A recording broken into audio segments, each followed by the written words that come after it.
এনসিপির নেতা ও সংসদ সদস্য নাহিদ ইসলাম বলেন, আমার ভাই হবিগঞ্জে মার খাচ্ছে আর জামাত শিবির চুপ করে আছে।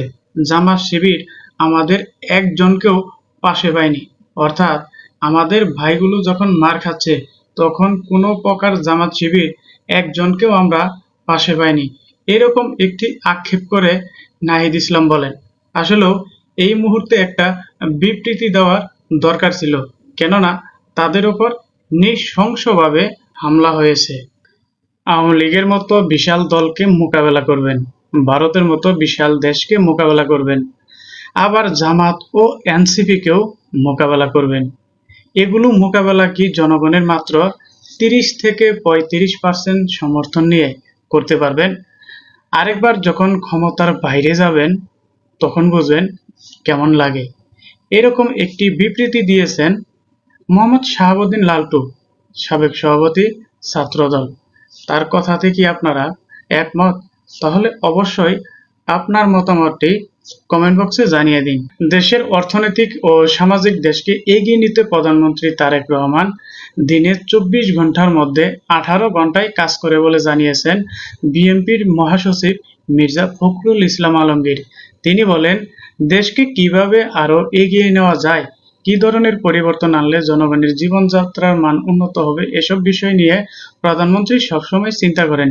ইতিমধ্যে তিনি নিজের কাজের মাধ্যমে নেতৃত্বের দৃষ্টান্ত স্থাপন করেছেন। মির্জা ফখরুল ইসলাম আলমগীর আরো বলেন, দেশের সামনে এখন অনেক বড় ধরনের চ্যালেঞ্জ রয়েছে, আর রাতারাতি সব সমস্যার সমাধান করা সম্ভব নয়। তবে দেশের তরুণদের মেধা ও তাদের সামর্থ্য, দেশপ্রেম দিয়ে অসম্ভবকেও সম্ভব করা যাবে, এরকমটাই বলেছেন তিনি। প্রধানমন্ত্রীর নেতৃত্বে যেসব সংস্কার ও পরিবর্তনের উদ্যোগ নেওয়া হয়েছে সেগুলো বাস্তবায়িত হলে বাংলাদেশ আরো অনেক দূর এগিয়ে যাবে। আপনি কি মির্জা ফখরুল ইসলাম আলমগীরের সাথে একমত? তাহলে অবশ্যই আপনার মতামতটি কমেন্ট বক্সে জানিয়ে দিন। অবশেষে সকল জল্পনা কল্পনা কাটিয়ে জাতীয় দলকে বিদায় জানিয়ে দিলেন নেইমার। তিনি বলেন, আমি এই দলের জন্য রক্ত দিয়েছি, ঘাম দিয়েছি, যতটুকু সামর্থ্য ততটুকু দিয়েই সর্বোচ্চ শেষ চেষ্টা করেছি, এই বলে তিনি বিদায়ের শেষ বাক্যটি লিখে যান। তিনি বলেন, আমি হয়তো আর হলুদ জার্সিতে বিশ্বকাপে ব্রাজিলের হয়ে খেলব না। তিনি তার ক্যারিয়ারের সর্বোচ্চ চেষ্টা করে গেছেন ব্রাজিলের হয়ে। 2026 বিশ্বকাপে সুইডেন এবং ব্রাজিলের যে ম্যাচটি হয়েছিল সেটি হচ্ছে নিউ জার্সিতে। এই সেই নিউ জার্সি মাঠ যেখান থেকে নেইমারের অভিষেক হয়েছিল, ঠিক সেই মাঠ থেকে তিনি অবসরে চলে গেলেন। বিদায়টা ঠিক চমৎকার একটা দৃশ্য হয়ে থাকলো।